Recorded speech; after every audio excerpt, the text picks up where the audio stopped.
ఓం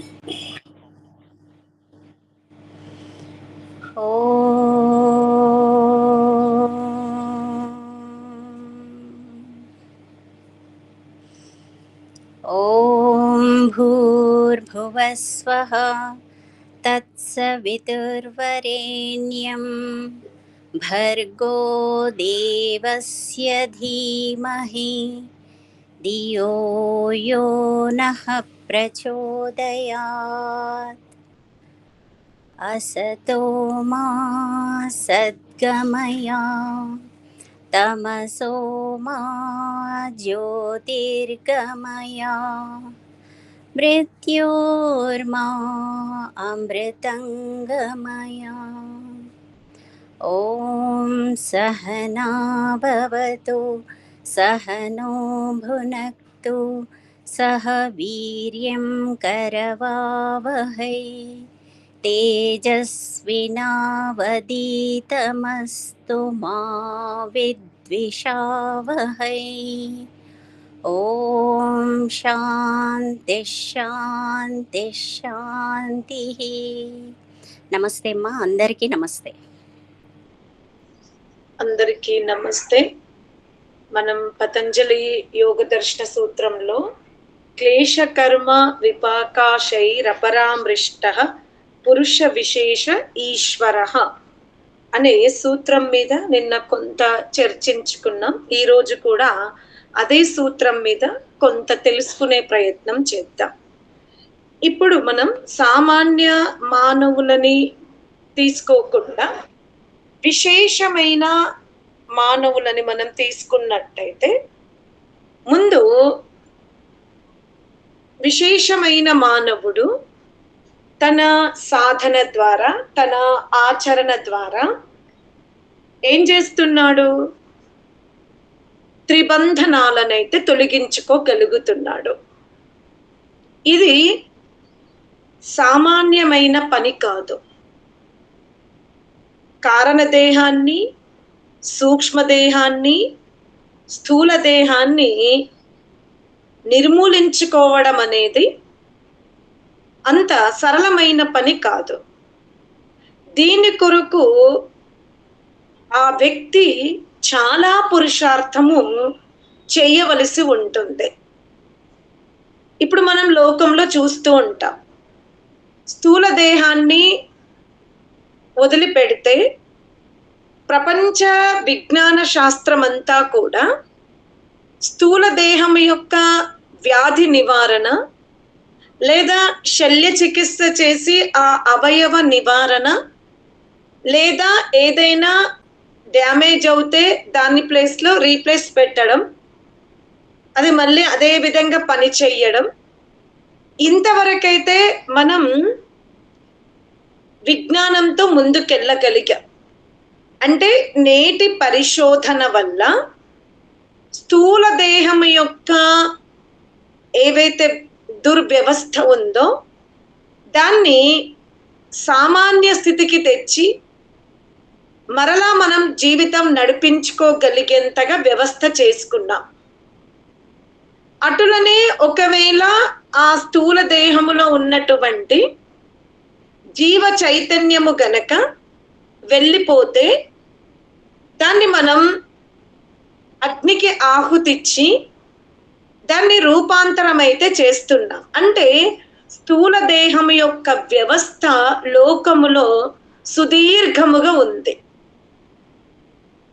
కానీ ఈ సూక్ష్మదేహం ఉందే, ఇప్పుడు సూక్ష్మదేహాన్ని కూడా మనం తీసుకుంటే సూక్ష్మదేహంలో మనస్సు, బుద్ధి, చిత్తము, అహంకారం. మనస్సుని ప్రాణాయామము ద్వారా, సత్సంగము ద్వారా చంచల రహితంగా నిర్మాణం చేసుకోగలుగుతున్నాం. ఇక బుద్ధికి సత్గ్రంథ పఠనము చేసి బుద్ధిలో ఉన్న మాలిన్యాలను కూడా మనం తొలగించుకోగలిగే వ్యవస్థ ఉంది. గురువుల ద్వారా పరిశోధన చేయబడి మానసిక అప్రశాంతతకు ధ్యానము, ప్రాణాయామము బుద్ధి విపరీత దశలో వెళ్ళకుండా ఉండడానికి శాస్త్రాధ్యయనం ఉంది. కానీ చిత్త మాలిన్యాలను ఇక్కడ ఈ యోగ మార్గంలో మానవుడు ప్రయాణం చెయ్యాలి అంటే ద్వంద్వమును వదిలిపెట్టాలి. ద్వంద్వమును సహించడము వేరు, ద్వంద్వ వ్యవహారాన్ని వదిలిపెట్టాలి. అంటే శీతోష్ణములను, సుఖ దుఃఖాలను, మాన అవమానాలను, ఇవి ద్వంద్వము. వీటిని సహించాల్సిందే, ఎదుర్కోవాల్సిందే. కానీ మనస్సుతో ఒక రకమైన ఆలోచన, వాక్కుతో ఒక రకమైన వ్యవహారం. అంటే మనస్సు, వాక్కు ఈ రెండింటి ద్వారా ద్వంద్వ వ్యవహారము చేస్తుంటే మనస్సులో అన్య ఆలోచన, అన్య కూటనీతి, కానీ వాక్కు ద్వారా దాన్ని ప్రదర్శింపజేసుకోకుండా చక్కగా నీతి నైపుణ్యాలతో, స్థూల ఇంద్రియాలతో పాజిటివ్గా ఇతరులని ప్రభావితం చేసుకోవడం, పాజిటివ్గా తన వ్యవహారం ఉన్నట్టుగా నటించడం. ఈ వ్యవహారం ఎవరైతే యోగ మార్గములో విజయం సాధించాలి అనుకుంటారో, ఈ ద్వంద్వ వ్యవహారము ఉన్నంత వరకు మీరు మెడిటేషన్ స్థితి కాస్త మీకు ధారణా శక్తి వైపు వెళ్తుంది. ధారణలో చాలా మార్పు వస్తుంది. నిరంతరము అభ్యాసం చేయడం వల్ల స్థితిలో చాలా మార్పు వస్తుంది. కానీ ద్వంద్వ వ్యవహారాన్ని గనక మనం వదిలిపెట్టకపోతే ఆనందాన్ని మాత్రం జీవుడు అనుభవించడానికి అర్హుడు కాలేడు. ఇది పరమాత్ముడే మనకు ఆదేశం ఇస్తున్నాడు, ఉపదేశం ఇస్తున్నాడు, యథార్థముగా చెప్తున్నా. ఈరోజు మనం మంత్రం పెట్టుకున్నాం. అందరికీ వీడియో కనిపిస్తుందా లేదా? నా వీడియో లేదమ్మా, కనిపిస్తలేదు. నాకైతే కనిపించలేదమ్మా. చేసి పెట్టిన వీడియో. ఫస్ట్ మీరు వచ్చినప్పుడు వీడియో కనపడ్డదమ్మా, ఇప్పుడు రాలేదు అమ్మా, ఇప్పుడు వస్తలేదు మళ్ళీ. బొమ్మ పెద్దగైందమ్మా, ఇదివరకు చిన్నగా ఉండేది, పెద్దగైన కానీ ఈ బొమ్మ అనేది పెద్దగా అయింది ఇప్పుడు. నేను అసలు ఏం చేయలేదే. మరి ఇప్పుడు ఒక 5-6 రోజులకి అయితే ఎక్కువైతుంది, ఇటు రాబట్టామా? అదే వీడియో రావట్లేదు. లేదండి, మీరు లాగిన్ అయ్యేప్పుడే కెమెరా సరిగా పనిచేయలేదేమో, లాగ్ ఆఫ్ అయ్యి మళ్ళీ లాగిన్ అవుతే పనిచేస్తుందేమో. ఇదివరకు మంచిగా గడపడేవారు.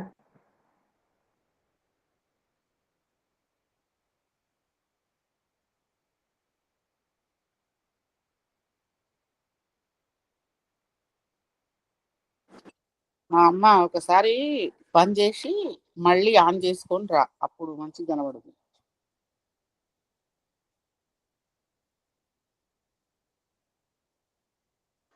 ఇప్పుడు లేదమ్మా, ఇంకా వీడియో అది నా ప్రాబ్లం కాదు, నేను ఆన్ లోనే ఉన్నాను. ఇంకా మెసేజెస్ డిస్టర్బ్ చేయకండి, వద్దు. అది నా ప్రాబ్లం కాదు. ఓకే, అయితే ఇప్పుడు మనం ఎక్కడున్నాము? ఇప్పుడు పరమాత్ముడే మనకేం చెప్తున్నాడు? నీవు ఎప్పటి వరకైతే ఈ ద్వంద్వ వ్యవహారంతో ఉంటావో, అంటే మనస్సుతో ఒకలాగా, వాక్కుతో ఒకలాగా నీవు ఉన్నంత వరకు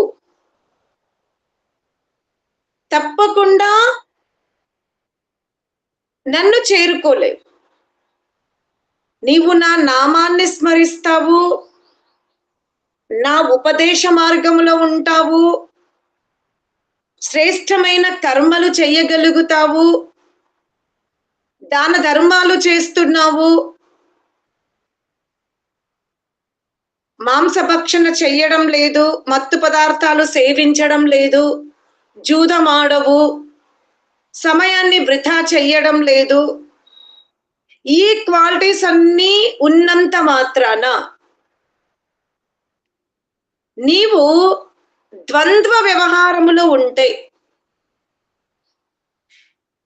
అంటే నీవు మనస్సుతో ఒక రకమైన కూటనీతి చేసి వ్యవహారములో ఇంకో రకంగా నువ్వు ప్రదర్శన చేసినట్టయితే నా యొక్క దర్శనానికి నీవు ఏ రోజు కూడా అర్హతను సంపాదించుకోలేవు అంటాడు. అందుకనే భద్రం, నేను నడిపించే నావలో, నేను నీ హృదయములో ఏదైతే నావ నడిపిస్తున్నానో ఆ నావలో నువ్వు కూర్చొని నన్ను దర్శించుకుంటూ నా ఆనందాన్ని పొందుతూ నీవు గనుక మోక్షాన్ని పొందాలనుకుంటే ముందు ద్వంద్వ వ్యవహారాన్ని వదిలిపెట్టు అంటాడు. రాగద్వేషాలని, అసూయని, కామక్రోధాదులను ఇవి నీవు జయించవలసిందే. ఈ కామము, క్రోధము, మోహము, లోభము, కపట వ్యవహారము ఇవి నీ యందు ఉన్నంత కాలం నీ ప్రయత్నం కొంత ఉత్తమ మానవ శరీరానికి ఉపయోగపడుతుంది. సత్ప్రవర్తన, ధర్మాచరణ, నియమిత జీవితము, శుభకార్యాలు చెయ్యడం, దాన ధర్మాలు చెయ్యడం, నీవు ఈ విధముగా చెయ్యడము వలన నీకు ఉత్తమ కోటి మానవ జన్మ వస్తుంది, రాదనడానికి వీల్లేదు. కానీ మోక్షానికి అర్హుడవు కాలేవు అంటున్నాడు పరమాత్ముడు.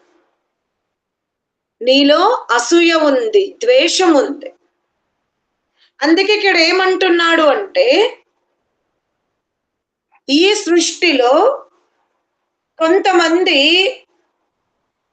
ఎంత ప్రయత్నం చేశారు అంటే వాళ్ళు తమలో ఉన్న చిత్త మాలిన్యాలను కడిగేసుకున్నారు. వాళ్ళ యొక్క జీవితములో ధనము లేకున్నా, యశస్సు లభించకపోయినా, ఎన్ని అవమానాలను ఎదుర్కోవలసి వచ్చినా, ఎంత సాధన రహిత జీవితము గడపాల్సి వచ్చినా, ఎటువంటి మానసిక ఒత్తిడిని వాళ్లకు ఇతరులు ప్రసాదించిన చలించకుండా శ్రద్ధతో సందేహరహితముగా వాళ్ళు ఈ సూక్ష్మ మార్గములో, ఈ శ్రేయ మార్గములో పట్టాలు తప్పకుండా ముందుకు వెళ్ళారు. అంటే ఇది సామాన్యమైన యోగ్యత కాదు, అది తెలుసుకోండి. ఏదైతే జితేంద్రియత్వ స్థితి ఉందో, తన లోపల ఉన్నటువంటి రాగద్వేషాలను మానసికంగా ఒకలాగా ఆలోచించడం, వ్యవహారంలో ఒకలాగా చూపడం, ఈ విధమైన బహు విధములైన శత్రువులను జయించగలిగిన నాడు, అంటే ఎవరైతే జయించుకున్నారో, అంతవరకే కాకుండా వాళ్ళ ప్రయత్నం ఎంతవరకు సాగింది అంటే మానవ జన్మ లభించినప్పుడు కారణ దేహాన్ని కూడా వాళ్ళు తొలగించుకున్నారు. అంటే స్థూల దేహము, సూక్ష్మ దేహము, కారణ దేహము, ఈ త్రిబంధనాలను తొలగించుకున్నాడు. అటువంటి పురుషుల్లో కంటే కూడా సామాన్య విషయం కాదు రాగద్వేషాలను త్యజించి వ్యవహరించడం, కామక్రోధాలను జయించడం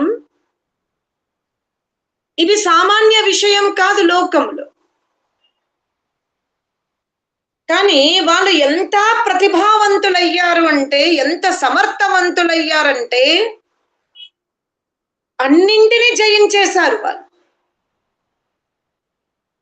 ఏవైతే సగటు మానవుడిలో క్లేశములుంటాయో,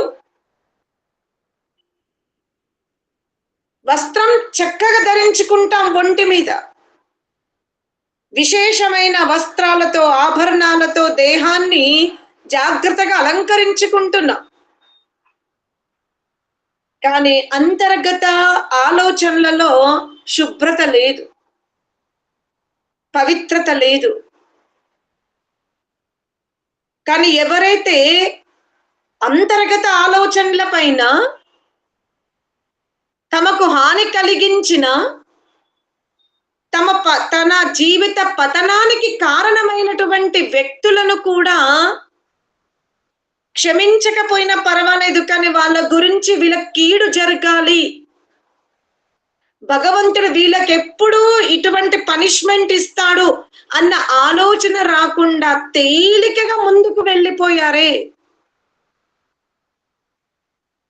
నకారాత్మకమైన దృక్పథం లేకుండా, ధన విషయంలో కానీ ధనములో మలినత లేదు, లోక కీర్తిలో మలినత లేదు, యశస్సులో మాలిన్యాలు లేవు.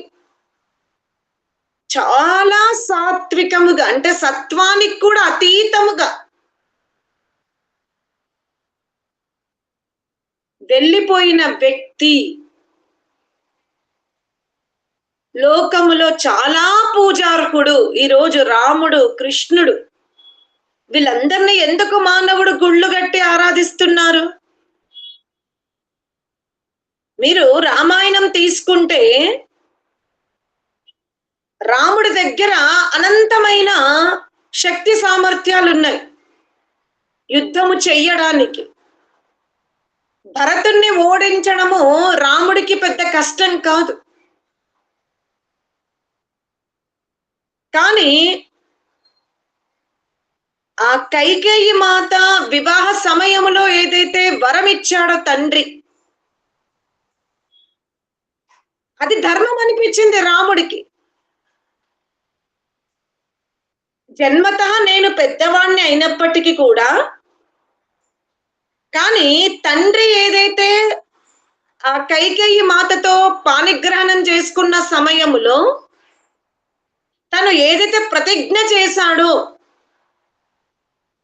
ఆ ప్రతిజ్ఞను దృష్టిలో పెట్టుకున్నాడు, ఆ మర్యాదని దృష్టిలో పెట్టుకున్నాడు రాముడు. ఆ మర్యాదని మనం ఈరోజు మర్యాద పురుషోత్తమ శ్రీరామచంద్రాన్ని అతని చాలా పెద్ద స్థానంలో కూర్చోబెట్టాం. కానీ స్థానములో కూర్చోబెట్టి ఈనాడు రాముడి విషయములో మనమందరం అనుకుంటున్నాము, హిందువులము రాముణ్ణి చాలా గౌరవిస్తున్నాము, చాలా ఆరాధిస్తున్నాము, ఇలా అనేక భ్రాంతులు మనలో ఉన్నవి. కానీ ఒక విషయం అందరం మర్చిపోతున్నాము, రాముడు సృష్టికర్త కాడు. రాముడు వేద జ్ఞాన ప్రదాత కాదు. రామాయణము కూడా వేదము కాదు, అది ఇతిహాస గ్రంథము. రాముడు సృష్టికర్త కాదు, చరిత్రవంతుడు, మర్యాద పురుషుడు, ధర్మానికే నిలయం. ధర్మం ఏంటి అంటే రాముడు. అన్నదమ్ముండ్ల ప్రేమ ఏమిటి అంటే రాముడు. త్యాగానికి రాముడు. ఈరోజు మనం సృష్టికర్తని మర్చిపోయి రామాయణాన్ని వేదముగా, వేదశాస్త్రముగా ప్రబోధింపజేసి ఈనాడు అన్య మతస్థుల ద్వారా మీ రాముడు తన భార్య కోసము కదా యుద్ధం చేశాడు,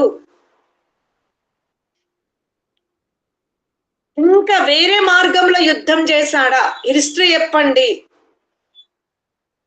అన్నదమ్ములేంది భతుడు మళ్ళీ రాజ్యం ఇచ్చాడు కదా రాముడికి.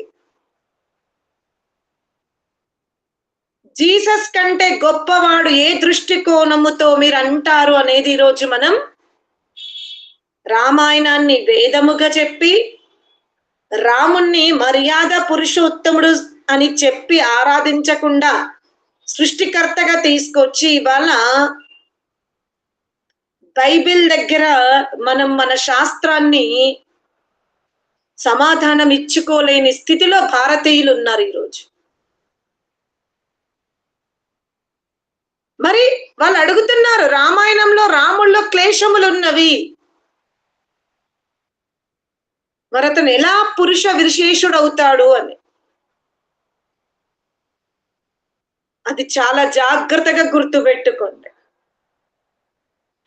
త్రిబంధనాలను తొలగించుకొని ధర్మం మీద జీవించడం సామాన్య వ్యక్తి కాదు. ఎవరైనా ఈ మార్గంలో ఉన్నారు అంటే. కానీ అసలు సృష్టికర్తలో ఈ క్లేశములే ఉండవు, ఈ అజ్ఞానమే ఉండదు. అతని కర్మలు ఎప్పుడు కూడా వాసనగా మారవు. ఈరోజు క్లేశ కర్మ విపాకములు మనం అజ్ఞానంతో కర్మలు చేస్తాం, అలాగే జ్ఞానంతో కూడా కర్మలు చేస్తాం. అంటే ధర్మ కార్యాలు చేస్తాం, అధర్మ కార్యాలు చేస్తాం. మీరు ప్రపంచంలో రాముణ్ణి, కృష్ణుణ్ణి, భగవద్గీతని, రామాయణాన్ని ఎంతనన్నా గౌరవించండి. కానీ రామాయణ మహాభారత ఇతిహాసాన్ని వేదం అన్నారు అనుకోండి. అటులనే సృష్టికర్తనే రాముడిగా, కృష్ణుడిగా తీసుకుంటే అక్కడ మీ ఏదైతే మీరు సనాతన ధర్మం అంటున్నారో అక్కడ సమాధానం దొరకదు. అందుకనే చాలా జాగ్రత్తగా మనం పరమాత్ముని గురించి తెలుసుకోవాలి. పరమాత్ముడు ఎప్పుడు కూడా ఈ త్రిబంధనాలలో ఇరుకడు, తెంపుకోడు. అతనికి భార్య, బిడ్డలు, రక్తం చిందించడం, యుద్ధం చెయ్యడం ఇవి పరమాత్ముని లక్షణాలు కావు. పరమాత్ముడు కర్మలు చేస్తున్నాడు. కేవలం సృష్టి నిర్మాణము, సృష్టి యొక్క ధారణ, సృష్టి యొక్క లయం, వేద జ్ఞాన ప్రదాత, జీవులకు కర్మఫల ప్రదాత. అంతే, ఈ 5 పరమాత్మల్లో ఉన్నది. ఈ 5 లక్షణాలు ఉన్న పరమాత్మన్నే మానవుడు ఉపాసించాలి. ఎవరైతే సృష్టి స్థితి లయకారకుడు, కర్మఫల ప్రదాతను, జ్ఞాన ప్రదాతను, ఆ పరమాత్ముడు ఎక్కడో లేడు. అతని ద్వారా నిర్మాణము చెయ్యబడిన ఈ మానవ దేహం అనే మస్తిష్క భాగములో విరాజమానుడై ఉన్నాడు. స్థానాంతరము కాడు. అమ్మ, మరి మేము ఈరోజు ఇంత జపం చేస్తున్నాం, ఇంత కష్టపడుతున్నాం, ఉదయం నుండి సాయంత్రం వరకు బ్రహ్మను తెలుసుకోవాలనే కుతూహలత మాలో రోజు రోజుకి పెరిగిపోతుంది. అయినా మేము బ్రహ్మను దర్శించుకోలేకపోతున్నాం. ఒక వస్తువు ఉన్నది అంటే ఏదో ఒక రోజు మాకు అగ్గుపడాలి కదా. మరి ఇంత ప్రయత్నం చేస్తున్నాం, ఇంత శ్రద్ధ ఉంది మాలో, ఇంత కుతూహలత ఉంది, కానీ ఎందుకు మేము ఆ పరమాత్ముని దర్శించుకోలేకపోతున్నాము అంటే దానికి సమాధానము మీ మస్తిష్క భాగమున పరమాత్ముడు లేడని కాదు.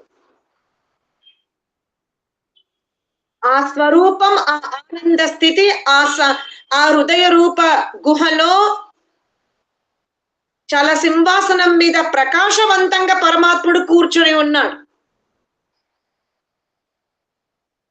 దేన్నైతే రమణ మహర్షి దర్శించుకున్నాడు, దయానుడు దర్శించుకున్నాడు, కృష్ణుడు దర్శించుకున్నాడు, శివుడు, మహీధరుడు, భక్త ప్రహ్లాదుడు ఏ స్వరూపాన్నైతే తమ హృదయ గూటిలో దర్శించుకున్నారో అదే శక్తితో, అంతే సామర్థ్యముతో, అంతే ప్రకాశంతో ఈరోజు మనలాంటి పామరుల యొక్క మస్తిష్కములో కూడా ఉన్నాడు. మరి వాళ్ళెందుకు దర్శించుకోగలిగారు, మనం ఎందుకు దర్శించుకోలేకపోతున్నామంటే అది పరమాత్మతో కాదు, మనలో ఉన్న లోపాలే. మనం శరీరం బలహీనమైనప్పుడు, శరీరములో అనుకోని వ్యాధులు వచ్చినప్పుడు, సంతానం మనని అవమానపరిచినప్పుడు, బంధుమిత్రులు మనని చిన్న చూపు చూసినప్పుడు, లేదా అనేక రకాల సమస్యల్ని మనం ఎదుర్కొన్నప్పుడు, అప్పుడు మనం భగవంతుణ్ణి తెలుసుకోవాలనుకుంటున్నాం. కానీ ఊహ తెలిసినప్పటి నుండి మనం ఈనాడు కూడబెట్టుకున్న ధనములో పవిత్రత ఉందా, సంపాదించుకున్న యశస్సులో పవిత్రత ఉందా, చేసిన కర్మల్లో నిష్కామం అనే గ్రాఫ్ ఎక్కడ ఉందో ఒక్కసారి మనం ఆలోచించాలి. చిత్త మాలిన్యాలు మనం ఈ రోజు తోముకుంటున్నాం, కానీ తోమడం ఎక్కువ శ్రమ ఉందా అంటే తోముతున్నామని మనం అనుకుంటున్నాం, చిత్తాన్ని శుద్ధి చేస్తున్నామని మనం అనుకుంటున్నాం, కానీ మురికి ఎంత మోతాదులో ఉంది. మనం ఇంట్లో కూర్చున్నప్పుడు తోమే స్థానం దగ్గర, మీరు దాన్ని వాషింగ్ ఏరియా అంటారు కదా, శుద్ధి చేసే స్థలములో నీళ్ళ గ్లాసు ఉంటుంది, జ్యూసో అంబలి మజ్జిగ తాగిన గ్లాసు ఉంటుంది, అలాగే కొన్ని ఫ్రూట్స్ కట్ చేసిన ప్లేట్స్ ఉంటాయి, తిన్న ప్లేట్స్. అందులోనే మనము ఇంకా కొన్ని పల్లెములుంటవి, బాగా నెయ్యి వేసుకొని, పచ్చడి వేసుకొని, మసాలాలు వేసుకొని తిన్న పాత్రలు ఉంటవి. ఇవి కాకుండా వంట చేసేటప్పుడు ఫోన్ కాలో ఎవరో పలకరించారని ఆ పొయ్యి మీద పెట్టిన మాడిపోయిన గిన్నె కూడా అక్కడ ఉంది. మీరు ఇప్పుడు శుద్ధి చేయడానికి కూర్చున్నారా వాషింగ్ దగ్గర? ఇప్పుడు చెప్పండి, నీళ్ళ గ్లాస్ ని మాడిపోయిన గిన్నెని రెండింటిని ఒకేలాగా తోముతారా, లేదా వేరువేరుగా శ్రమ చేస్తారా? వేరే వేరే శ్రమ చేస్తాం. ఎందుకు? తోమడమే కదా. నీళ్ళ గ్లాస్ తోమినట్టే మీరు మాడిపోయిన గిన్నెని కూడా కడిగేయచ్చు కదా.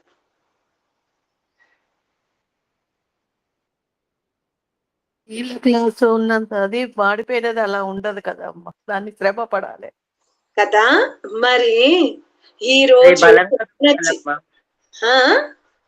బలంగా తోమాలి అది వాడిపోయిన గిన్నె. మరి ఈ రోజు మీరేం చేస్తున్నారు? మీ చిత్తమును నీళ్ళ గ్లాస్ ని తోమినట్టుగా తోమి, నాకు భగవద్ దర్శనం ఎప్పుడు జరుగుతుందని ఎలా ఆలోచిస్తున్నాం మనం? మీరు స్టవ్ మీద పెట్టినప్పుడు మీ గిన్నె ఎలా ఉండిందో అలా అది అవ్వడానికి మీరు ఎంత ప్రయత్నం చేస్తున్నారో అది నైపుణ్యము గల అందరికీ తెలుసు.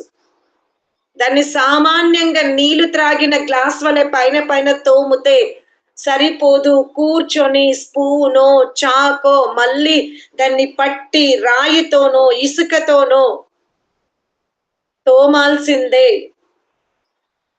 అప్పుడు కాని అది మళ్ళీ రెండవసారి ఉపయోగించుకోవడానికి వీలు పడదు అన్న అవగాహన ఉన్న మనము మరి జన్మ జన్మాంతరాల నుండి విపాక వాసనలున్న ఏ చిత్తమున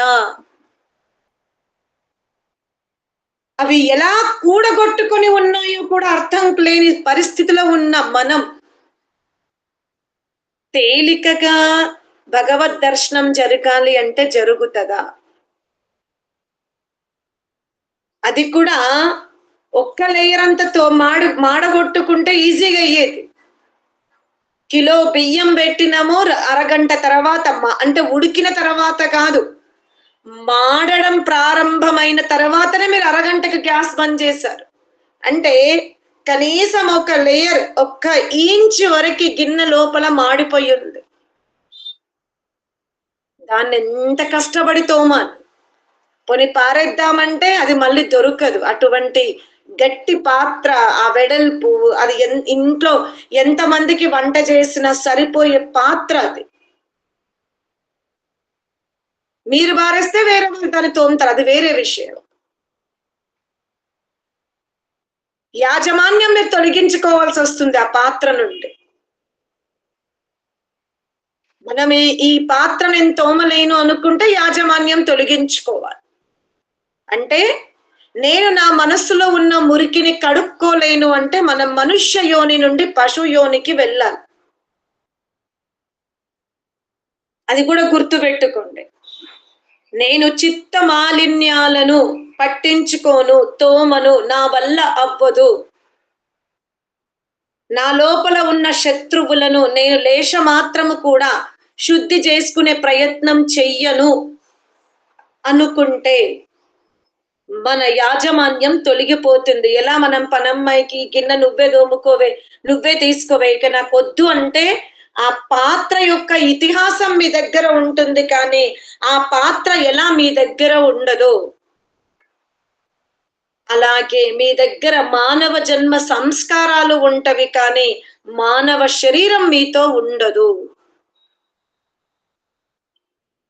మనకు లోక్యముగా పెద్దవాళ్ళకి చాలా అర్థమవుతుంది.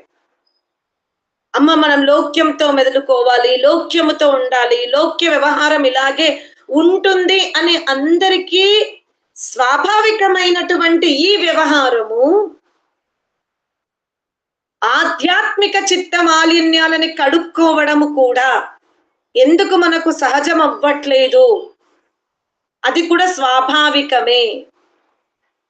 లోక్యములో గెలవాలి అంటే జాగ్రత్తగా ఉండాలి అంటున్నాం మనం. మరి ఆధ్యాత్మిక మార్గములో కూడా ఏవైతే కర్మలు విపాకమైనప్పుడు అవి వాసన రూపంలో మనలో ఉంటాయో, మరి మనం పరమాత్మునికి కూడా అవే అంటబెడుతున్నాం.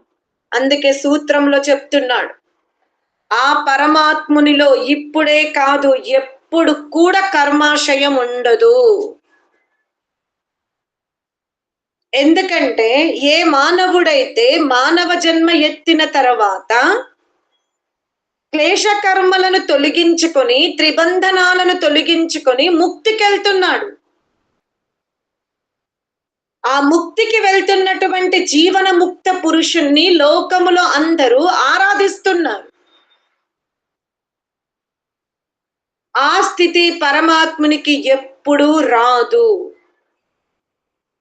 అలాగే జీవన ముక్త ఆత్మల లాంటి వాడు పరమాత్ముడు కాదు. ఇప్పుడు దయానందుడు జీవన ముక్తుడుగా ఉన్నప్పుడు అతనిలో ఉన్న గుణకర్మ స్వభావాలని ఈరోజు ఆర్య సమాజ మందిరములో మనము 200 సంవత్సరాల నుండి గానం చేస్తూనే ఉన్నాం. జీవన్ముక్త అవస్థలో జీవుడి యొక్క సామర్థ్యం ఏంటో మనకు దయానందుని చూస్తే అర్థమవుతుంది. మంగళవాడు రొట్టె తీసుకొస్తే ఇది గోధుమ రొట్టె అంటాడు. విషమిచ్చిన జగన్నాథ్కి డబ్బులిచ్చి పంపిస్తాడు. ఒక స్త్రీ సౌందర్యంగా తయారై నృత్యం చేస్తే ఆమెని అమ్మ అని పిలుస్తాడు. సభలో దయానందుని కంటే పైన కూర్చుంటే నవ్వుతాడు, చక్కగా కూర్చోండి పర్వాలేదు అంటాడు. అనేక దుర్గుణాలతో ఉన్నటువంటి వ్యక్తి ద్వారా వేదిక మీద భజన చేపిస్తాడు. జీవన ముక్తుల స్థితి ఇంతే. వాళ్ళ యొక్క ప్రవర్తన చాలా అద్భుతంగా ఉంటుంది. కానీ వాళ్ళందరూ జీవన ముక్తులే, అంటే బ్రతికి ఉన్నప్పుడు వాళ్ళ ఆచరణ మనం చూసాం, మోక్షంలోకి వెళ్ళినప్పుడు మనం చూడము. పరమాత్ముడు నిత్య ముక్తుడే. ఇప్పుడు ఏ జీవాత్మ అయితే మోక్షానికి వెళ్ళిందో తిరిగి వచ్చిన తర్వాత వాళ్ళ ప్రవర్తన ఇప్పుడు దయానందుడిగా పుట్టినటువంటి వ్యక్తి, ఇంత సద్గుణ వ్యవహారము చేసిన వ్యక్తి, రాముడు అంటే తన తండ్రి చేసిన ప్రతిజ్ఞకు 14 ఏళ్ళు రాజ్యం వదులుకున్న ఈ రాముడు, కృష్ణుడు, వీళ్ళందరూ ఎంతో ఆదర్శంగా ప్రవర్తన చేసి వెళ్ళిపోయిన ఈ ఆత్మలు ముక్తి నుండి వచ్చిన తర్వాత, మీకు వినడానికి కఠినముగా ఉండొచ్చు, కానీ జాగ్రత్తగా పదం అర్థం చేసుకోండి. నేను దైవాన్నే గొప్పగా చెప్తున్నా, నేనే వ్యక్తిని విమర్శించట్లే. వీళ్ళు ఇంత గొప్పగా ఆచరణ చేసిన తర్వాత వీళ్ళు ముక్తి నుండి వచ్చినప్పుడు వీళ్ళ ప్రవర్తన ఇంతకంటే గొప్పగా ఉంటదా, ఇంతకంటే సామాన్యంగా ఉంటదా, ఎవ్వరము వర్ణించలేము. అంటే వీళ్ళ యొక్క సామర్థ్యములో హెచ్చు తగ్గులుంటవి, కానీ పరమాత్ముడు నిత్యముక్తుడే. అతని ప్రవర్తనలో మోక్షానికి వెళ్ళక ముందు ఒకలాగా, మోక్షం వచ్చిన తర్వాత మళ్ళీ ఒకలాగా పరమాత్మలో ఉండదు. ఆయన ఎప్పుడు పురుష విశేషుడే